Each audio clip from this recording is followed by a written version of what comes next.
Hi friends, আসসালামু আলাইকুম। আপনারা সব কেমন আছেন? আশা করি ভালোই আছেন। চলুন আজকে একটা ফের মাছের রেসিপি নিয়ে এসেছি। আজকে আলু দিয়ে মাছের ঝোল, পাতলা, খুব সুন্দর টেস্টি।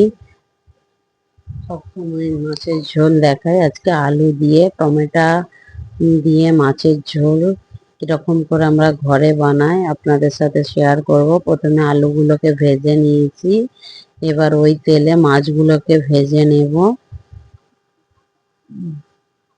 টেস্টি টেস্টি মাছের ঝোল, একবার খেয়ে দেখুন কেমন লাগে। আর আপনারা প্লিজ বলো আপনারা কেমন করে বানান, কমেন্ট করে বলবেন। তারপরে হাফ টেবিল স্পুন জিরা দিয়ে দিয়েছি, তারপরে দুটো বড় পেঁয়াজ কুচো করে রেখেছিলাম দিয়ে দিলাম।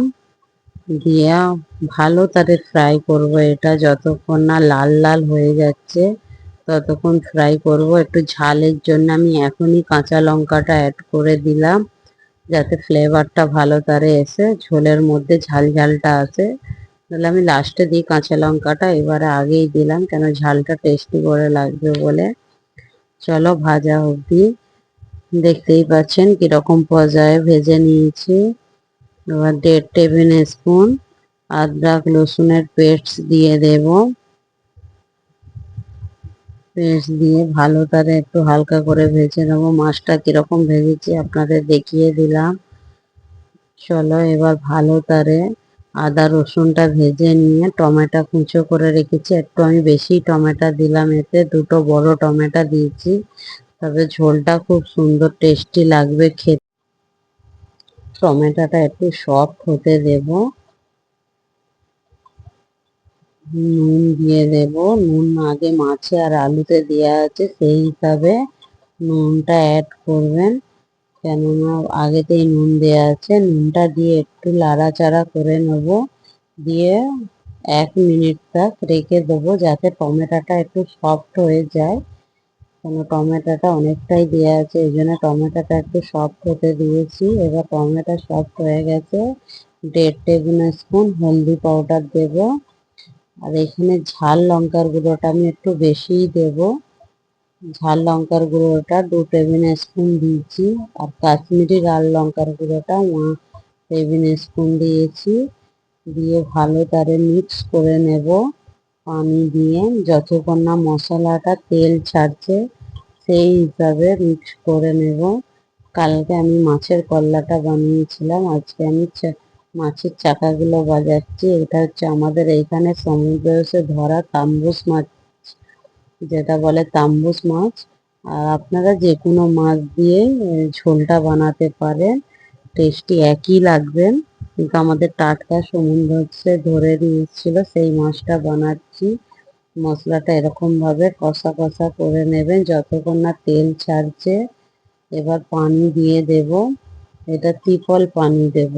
যদি ঝোলটা 2 গ্লাস থাকে আমি 6 গ্লাস পানি দেব, তাতে ঝোলটা খুব সুন্দরভাবে হয়ে থাকবে।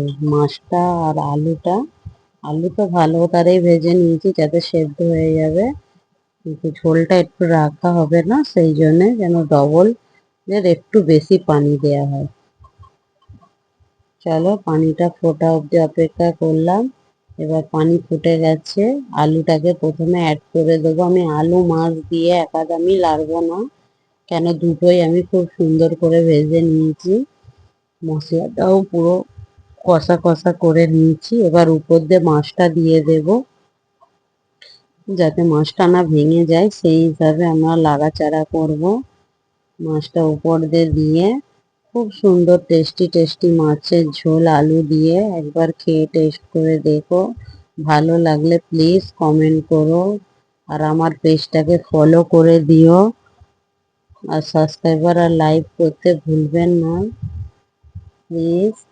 চলো এবার মাছের ঝোল রেডি হয়ে এসছে, দেখাচ্ছি। আলু ফালু সব রেডি, কুক হয়ে গেছে, ঝোলও কমে গেছে।